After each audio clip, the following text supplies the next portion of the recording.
Hello दोस्तों, मेरा नाम अंकित गुप्ता है। मैं बीएससी बीएड हूँ। BSc BEd plus CTET primary एवं अपर प्राइमरी लेवल क्वालिफाइड हूँ। मैंने बीएससी मैथ एवं फिजिक्स से की है।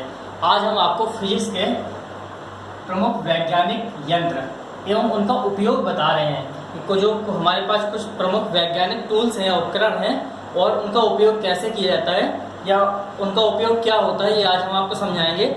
ये जो क्वेश्चन है, ये जो वैज्ञानिक उपकरण है, उनका उपयोग ये पेपरों में अधिकतर बहुत पूछा जाता है। कोई भी कंपटीशन एग्जाम हो, हर एक कंपटीशन एग्जाम में इससे फिजिक्स से 1 या 2 नंबर क्वेश्चन जरूर पूछ दिया जाता है और बहुत मोस्ट हमने इसको छांट कर रखा है। देखिए, टॉप सुपर मोस्ट है ये क्वेश्चन, इनको ध्यान से समझना है। सबसे पहला जैसे हमने लिखा है एक्सीलरोमीटर।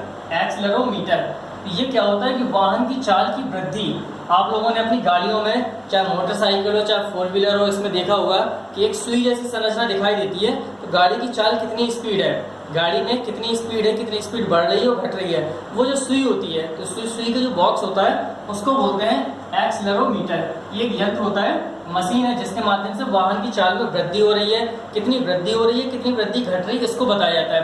देखिए, इसके बाद एक दूसरा होता है ओडोमीटर। ये बहुत मोस्टली जो पेपर में पूछा जाता है। जो पहिए वाली कोई गाड़ी है, यानी कि जो हमारे पास घर में मोटरसाइकिल है या 4 व्हीलर है, 2 व्हीलर है, तो उसने कितनी दूरी तय कर ली, वो कितने किलोमीटर चल गई। आपने देखा होगा कि एक सुई को दर्शाती है और उसी में एक गाड़ी बटन ऐसा होता है कि जो आगे इस प्रकार से घूमता रहता है, जिसके कारण से जो नंबर होते हैं वो बताते हैं कि आपकी गाड़ी कितने मीटर बराबर चल रही है, कितने किलोमीटर चल रही है। तो गाड़ी कितने किलोमीटर चल गई है वो बताता है ओडोमीटर। ठीक है, पेपरों में ये अधिकतर पूछा जाता है, अधिकतर रेलवे के एग्जाम में, सीटेट या टेट के, यूपी टेट, हरियाणा टेट, कोई भी टेट में अधिकतर पूछा गया है। फिर इसके बाद अगला बहुत मोस्ट उपकरण है जिसको बोलते हैं अल्टीमीटर। अल्टीमीटर का उपयोग विमानों की ऊंचाई मापने में किया जाता है। जो हमारे हवाई जहाज उड़ते हैं, आसमान में उड़ते हैं, तो वो धरातल से कितनी ऊंचाई पर उड़ रहे हैं, ठीक है, तो उनकी ऊंचाई नापने के लिए इसका अल्टीमीटर का उपयोग किया जाता है। इसके बाद अमीटर। अमीटर है विद्युत धारा को एम्पियर में नापने के लिए। देखिए, विद्युत धारा का जो एसआई मात्रक होता है वो एम्पियर होता है, और जैसे कोई भी तार है या विद्युत चालक है, उसमें कितने एम्पियर की धारा सप्लाई हो रही है, उसको मापने के लिए अमीटर का उपयोग किया जाता है। कक्षा हाई स्कूल में आपने इसके बारे में जरूर पढ़ा होगा। इसके बाद अगला है यंत्र ऑडियोमीटर। ऑडियोमीटर ध्वनि की तीव्रता मापने वाला यंत्र है कि ध्वनि की कितनी तीव्रता है। जैसे हमारे घर में साउंड होते हैं, डीजे होते हैं, तो उनमें जो ध्वनि की तीव्रता होती है वो डेसीबल के द्वारा नापी जाती है। तो वो कितने डेसीबल है, ठीक है, किसमें उसमें कितनी उसमें बीट है, तरंगें उत्पन्न हो रही हैं, उसको नापने के लिए ऑडियोमीटर का उपयोग किया जाता है। इसके बाद बैरोग्राफ। एक होता है बैरोग्राफ और एक होता है बैरोमीटर। इन दोनों को पेपरों में, कंपटीशन एग्जाम में बहुत पूछा जाता है। देखिए, बैरोग्राफ का उपयोग वायुमंडलीय दाब में होने वाले परिवर्तन, वायुमंडलीय जो दाब है उसमें होने वाले परिवर्तन का जो ग्राफ होता है कि वायुमंडल का दाब कितना बदल रहा है, जो बदल रहा है उसको नापने के लिए बैरोग्राफ का उपयोग किया जाता है। और बैरोमीटर, जो अगला हमने लिखा बैरोमीटर, उसका उपयोग वायुमंडलीय दाब को नापने के लिए किया जाता है। वायुमंडलीय दाब को नापने के लिए किया जाता है। तो इन दोनों का ये प्रमुख अंतर है कि बैरोग्राफ के माध्यम से कि दिन प्रतिदिन वायुमंडलीय दाब कितना बदल रहा है वो बताएगा बायोग्राफ, और वायुमंडल में कितना दाब है वो बताएगा बैरोमीटर।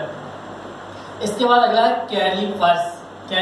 वर्नियर कैलिपर्स आपने जब इंटर में पढ़ते होंगे फिजिक्स में, आपने वर्नियर कैलिपर्स के बारे में उपयोग पढ़ा होगा, या वर्नियर कैलिपर्स को आपने देखा होगा। देखिए, बेलनाकार वस्तुओं के अंदर तथा बाहर का व्यास ज्ञात करने वाला यंत्र है। जो बेलनाकार वस्तुएं होती हैं उसके बाहरी व्यास कितना है या अंदर का व्यास कितना है, वो वर्नियर कैलिपर्स के माध्यम से ज्ञात किया जाता है। फिजिक्स में इंटरमीडिएट में आपने इसको देखा होगा या पढ़ा होगा, ठीक है। इसके माध्यम से प्रयोग भी कई सारे कराए गए हैं। इसके बाद अगला है कार्बोरेटर। कार्बोरेटर जो होता है पेट्रोल इंजन में प्रयुक्त उपकरण होता है। तो पेट्रोल इंजन में प्रयुक्त उपकरण होता है जिसके माध्यम से पेट्रोल इंजन दहन होता है, और दहन करने के बाद धुआं जो होता है वो बाहर निकल जाता है, और बाकी जो यांत्रिक ऊर्जा प्राप्त होती है इंजन को, उससे गाड़ी आगे बढ़ती है। तो उसमें कार्बोरेटर का उपयोग किया जाता है पेट्रोल इंजन वाले वाहनों में। इसके बाद अगला है कैथोड किरण नली। इसका उपयोग इलेक्ट्रॉन आदि के उत्सर्जन में काम आने वाला उपकरण। इलेक्ट्रॉन आदि के उत्सर्जन में कैथोड नलिका के बारे में आपने कक्षा हाई स्कूल में, इंटरमीडिएट में जरूर पढ़ा होगा। तो ये इलेक्ट्रॉन आदि के उत्सर्जन के जो प्रयोग होते हैं उनमें आने वाला उपकरण है, टूल है। ठीक है, इसके बाद अगला है क्रोनोमीटर। अब क्रोनोमीटर क्या है, देखिए पानी के जहाज में सही समय नापने वाला यंत्र है। पानी के जो जहाज हैं, तो पानी के जहाज चलते हैं, समुद्री जहाज चलते हैं, जब देखिए जब वो महासागरों के बहुत अंदर आ जाते हैं, तो बहुत अंदर आ जाते हैं तो उस समय पर घड़ी भी काम करना बंद कर देती है। तो जो पानी के जहाज हैं उनको नापने के लिए, उनमें समय नापने के लिए क्रोनोमीटर का उपयोग किया जाता था। लेकिन आप देखिए आजकल इलेक्ट्रॉनिक घड़ी आ गई हैं और बहुत नई नई वैरायटी घड़ी आ गई, तो घड़ी के माध्यम से भी समय नाप लिया जाता है और साथ साथ क्रोनोमीटर के माध्यम से भी समय नापा जाता है पानी वाले जहाज़ों में। पुराने समय पर समुद्री जहाज जो होते थे वो कई लंबे समय तक यात्रा करते थे, तो उस समय के लिए इस यंत्र का उपयोग किया जाता था। इसके बाद कंप्यूटेटर, ये देखिए बहुत मोस्ट है और जो अधिकतर कंपटीशन एग्जाम में पूछा जाता है, ये सीटेट, सुपरटेट और railway, group D, group C की परीक्षाओं के लिए बहुत मोस्ट है कि एसी करंट को डीसी में बदलने वाला उपकरण है। एसी करंट जो अल्टरनेटिव करंट होता है उसको डीसी करंट, दिष्ट धारा में बदलने वाला, प्रत्यावर्ती धारा को दिष्ट धारा में बदलने वाला उपकरण होता है कंप्यूटेटर। ये बहुत आता है पेपर में। इसके बाद जैसे अगला है कैस्कोग्राफ। कैस्कोग्राफ का उपयोग किया जाता है पौधों की वृद्धि को नापने वाला यंत्र। सर जगदीश चंद्र बोस ने इसकी खोज की थी। कैस्कोग्राफ तो ये पौधों की वृद्धि को नापता है, साथ साथ पौधों की धड़कन को नापता है कि उसमें स्पंदन हो रहा है कि नहीं हो रहा है, तो ये कैस्कोग्राफ के माध्यम से नापा जाता है। इसकी खोज सर जगदीश चंद्र बोस ने की थी। इसके बाद अगला है साइटोट्रॉन। अब देखिए साइटोट्रॉन क्या है, कृत्रिम मौसम उत्पन्न करने वाले यंत्र हैं। कृत्रिम मौसम जैसे सर्दी का मौसम है या गर्मी का मौसम है या बरसात का मौसम है, तो कमरे में या किसी एक बड़े हॉल में वैसा मौसम उत्पन्न करना है तो उसके लिए साइटोट्रॉन का प्रयोग किया जाता है। हम आप देखते होंगे कि हमारे घर में एसी लगी होती है, एयर कंडीशनर, ठीक है, तो उसके अंदर साइटोट्रॉन का प्रयोग किया जाता है, जिसके माध्यम से गर्मियों के मौसम में हमें सर्दियों का मौसम मिल जाता है, सर्दियों के मौसम में हम गर्मियों का मौसम प्राप्त कर लेते हैं। गर्म हवा मिलती है, ठंडी हवा मिलती है, ठंडी हवा के साथ साथ उसमें थोड़ा बहुत नमी रहती है, तो एसी में तो इसमें साइटोट्रॉन का प्रयोग किया जाता है। इसके बाद डायलिसिस मशीन। अब देखिए डायलिसिस मशीन क्या है कि जिन लोगों के गुर्दे या किडनी खराब हो जाती है, तो गुर्दे या किडनी खराब होने की स्थिति में रक्त शोधन जो किया जाता है, रक्त शोधन, जैसे जिन लोगों के गुर्दे किडनी खराब हो जाती है तो उनका रक्त काम करने का बंद कर देता है, या उनके रक्त को शोधन के लिए जिनके 75 कहने का मतलब 85% तक खराब अगर हो जाती है, तब भी डायलिसिस के माध्यम से सप्ताह में 3 बार किया जाता है, सप्ताह में 3 बार, जिसके कारण से उनके रक्त को शुद्ध कर दिया जाता है। तो डायलिसिस कराना पड़ता है जिनके गुर्दे खराब हो जाते हैं, क्योंकि हमारे शरीर में आपने पढ़ा होगा गुर्दे का काम होता है रक्त को छानना। अगर रक्त छानेगा नहीं तो हमारे शरीर में संचारित कैसे होगा, तो इसके लिए डायलिसिस का उपयोग किया जाता है। पेपरों में ये बहुत पूछा जाता है और ये अधिकतर पूछा जाता है कि सप्ताह में कितनी बार कराया जाता है, ये 3 बार कराया जाता है। अब देखिए अगला उपकरण है डिक्टाफोन। अब डिक्टाफोन क्या है, तो अपनी तथा आदेश या अपनी आवाज़ है या दूसरे का आदेश है, आदेश दूसरे व्यक्ति को सुनाने के लिए रिकॉर्ड करने वाला यंत्र। अब पुराने समय पर क्या होता था कि जैसे आज के समय पर इसकी ज़्यादा जरूरत नहीं पड़ती है डिक्टाफोन के लिए, लेकिन पुराने समय पर यदि कोई अधिकारी है या कोई प्रशासनिक व्यक्ति है और उसको अपने आदेश को दूसरी जगह पर पहुंचाना है, तो वो डिक्टाफोन में अपनी आवाज़ को रिकॉर्ड कर लेता था और आवाज़ को रिकॉर्ड करने के बाद जिस व्यक्ति को वो आदेश भेजना है वहाँ तक उसको डिक्टाफोन को पहुँचा दिया जाता था और उसको वो आदेश सुना दिया जाता था। तो इसका उपयोग आदेश सुनाने के लिए किया जाता था। ठीक है, अब देखिए इसके आगे से थोड़ा 1 मिनट का समय लेंगे हम। अब देखिए सॉरी, इसके लिए माफ़ी चाहता हूँ मैं। डायनमो, अगला यंत्र है डायनमो। डायनमो का उपयोग यांत्रिक ऊर्जा को विद्युत ऊर्जा में बदलने के लिए किया जाता है। डायनमो यांत्रिक ऊर्जा को विद्युत ऊर्जा में, डायनमो का मतलब जनरेटर से होता है। जैसे आपने देखा होगा जनरेटर में हम लोग पेट्रोल डीजल ये डालते हैं और डालने के बाद उसको जनरेटर को चलाया जाता है, तो उससे विद्युत ऊर्जा का निर्माण होता है।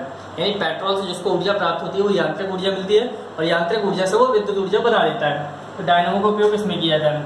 इसके बाद इलेक्ट्रिक मोटर, जो मोटर होती है वो विद्युत ऊर्जा को यांत्रिक ऊर्जा में बदलती है, विद्युत ऊर्जा को यांत्रिक ऊर्जा। अब इलेक्ट्रिक मोटर का मतलब जैसे हमारे घर में कूलर है, पंखा है, तो इसमें इलेक्ट्रिक मोटर का यूज किया जाता है। अब वो क्या करती हैं कि इसमें विद्युत ऊर्जा दी जाती है, उनको विद्युत ऊर्जा प्राप्त होती है और विद्युत ऊर्जा प्राप्त होने के बाद वो कोई कार्य करती हैं। पंखा है, कूलर, तो वो हमें हवा देती हैं। तो जब कोई कार्य होता है तो उसको यांत्रिक ऊर्जा कहा जाता है। ये ऐसी ऊर्जा जिसमें गतिज और स्थितिज दोनों प्रकार की ऊर्जा होती है, वो यांत्रिक ऊर्जा होती है। पंखा घूमता भी है तो उसमें गतिज ऊर्जा होती है, और एक जगह स्थिर भी है, ये स्थितिज ऊर्जा होती है। तो ऐसी ऊर्जा को यांत्रिक ऊर्जा कहा जाता है। अब देखिए अगला उपकरण है इलेक्ट्रॉन माइक्रोस्कोप। अब इलेक्ट्रॉन माइक्रोस्कोप क्या होता है? इसको हम इलेक्ट्रॉन सूक्ष्मदर्शी बोलते हैं। माइक्रोस्कोप को हिंदी में सूक्ष्मदर्शी कहा जाता है। क्या कहा जाता है? सूक्ष्मदर्शी कहा जाता है। अब देखिए इसका उपयोग अति सूक्ष्म जीवाणुओं को देखने में किया जाता है। बहुत छोटे छोटे जीवाणु हैं तो उनको देखने के लिए इलेक्ट्रॉन माइक्रोस्कोप का प्रयोग किया जाता है। इसके बाद है इंडोस्कोप। ये चिकित्सा के क्षेत्र में प्रयोग की जाने वाली मशीन है इंडोस्कोप। मानव शरीर के अंदर के भाग, कोई भी अंदर के भाग को देखना है, मनुष्य जो शरीर है, मानव शरीर, उसके अंदर के भाग को देखने के लिए इंडोस्कोपी का प्रयोग किया जाता है कि उसके अंदर कौन सा पार्ट खराब है। या आपने देखा होगा जब हमारे सैनिक युद्ध में जाते हैं तो उनको गोली लग जाती है, तो गोली किस जगह पर लगी है और शरीर के किस हिस्से पर है, तो उसको देखने के लिए इंडोस्कोप का प्रयोग किया जाता है। इसके बाद फैदोमीटर। फैदोमीटर का उपयोग किया जाता है समुद्र की गहराई नापने के लिए। समुद्र की गहराई, अब कोई जहाज जा रहा है तो जाने के बाद देखिए समुद्री जो जहाज होते हैं या कोई पनडुब्बी होती है, तो वो जब वहाँ पर जाते हैं तो समुद्र में जब यात्रा करते हैं तो जब बहुत अंदर निकल जाते हैं तो कभी कभी क्या हो जाता है कि समुद्र में बहुत विशालकाय चट्टानें मिल जाती हैं, बहुत बड़े बड़े बर्फ़ के पहाड़ मिल जाते हैं, अंदर पत्थरों की चट्टानें मिल जाती हैं। तो उनको नापने के लिए, या वो समुद्र तल से कितनी गहराई पर चल रहे हैं। कभी कभी ऐसा होता है कि समुद्र पानी के ऊपर चल रहा है, पानी से ऐसा लगता है कि चारों तरफ पानी है और नीचे कोई बहुत बड़ी चट्टान है, तो समुद्री जहाज उसमें टकरा जाते हैं। तो उस गहराई को नापने के लिए फैदोमीटर का उपयोग किया जाता है जिससे ये दुर्घटना न घट सके। इसके बाद गैल्वेनोमीटर। गैल्वेनोमीटर का उपयोग किया विद्युत धारा की प्रबलता नापने में किया जाता है। गैल्वेनोमीटर का उपयोग विद्युत धारा की प्रबलता नापने में किया जाता है कि विद्युत धारा में कितनी प्रबलता है। जैसे हम आप अगर बहुत नॉर्मल करंट धारा बह रही है, नॉर्मल करंट बह रहा है, मान लीजिए कि 100 वोल्ट या 50 वोल्ट या 20 वोल्ट का करंट बह रहा है, तो हमको एहसास नहीं होगा। लेकिन अगर उसी तार पर 11,000 वोल्ट की लाइन, 11,000 वोल्ट का करंट बह रहा है, तो हम दूर से ही छू लेंगे तो बचने की उम्मीद बिल्कुल ना के बराबर रहेगी। तो विद्युत धारा की जो प्रबलता है, कोई चालक है उसमें कितनी विद्युत धारा की प्रबलता है या ठीक है, तो उसको नापने के लिए गैल्वेनोमीटर का उपयोग किया जाता है। इसके बाद अगला है ग्रेवोमीटर। अभी ग्रेवोमीटर का उपयोग कहाँ किया जाता है? तो पानी के अंदर तेल की उपस्थिति, ग्रेवोमीटर का उपयोग पानी के अंदर जो तेल की उपस्थिति, ऑयल की उपस्थिति ज्ञात करने के लिए किया जाता है। अब समुद्र में बहुत सारे अंदर, समुद्र के अंदर तेल के भंडार होते हैं। अगर तेल के भंडार होते हैं तो उनका पता कैसे लगाया जाएगा? समुद्र के अंदर कोई जाके खुदाई तो कर नहीं सकता है। अब समुद्र कोई छोटा मोटा स्थान तो है नहीं है। हमारे कहने का मतलब है विश्व में पानी को 70%, विश्व में पूरी पृथ्वी के 70% हिस्से पर पानी है, तो समुद्र का एक बहुत बड़ा विशाल भंडार है। तो उसके लिए ग्रेवोमीटर का उपयोग किया जाता है कि उस पानी के अंदर तेल या जो कच्चा तेल है वो कहाँ मिल सकता है। इसके बाद अगला उपकरण है गायरोस्कोप। अब गायरोस्कोप का उपयोग होता है घूमती हुई वस्तु की स्पीड ज्ञात करने के लिए। देखिए अभी हमने आपको यहाँ पर पढ़ाया था ओडोमीटर, यहाँ पर ये पढ़ाया था एक्सीलोमीटर। एक्सीलोमीटर जो होता है वो वाहन की चाल की वृद्धि, वाहन कितनी स्पीड से गति कर रहा है उस स्पीड को मतलब स्पीड बढ़ रही है घट रही है उसको दर्शाता है।